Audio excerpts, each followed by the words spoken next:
Untuk mendukung tutorial komputer, kalian bisa mengklik subscribe. Halo, selamat datang di Belajar Bentar.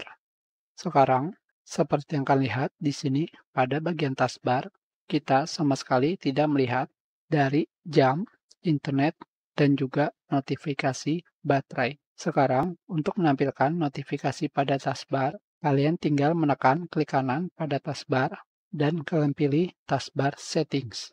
Dari sini, pada menu taskbar, kalian bisa melakukan scroll ke bawah sampai kalian menemukan notification area. Dari sini, kalian pilih turn system icon on or off.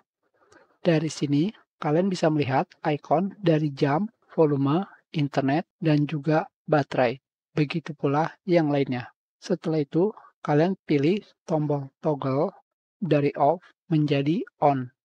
Dan sekarang notifikasi dari internet, baterai, volume, dan juga jam sudah ditampilkan.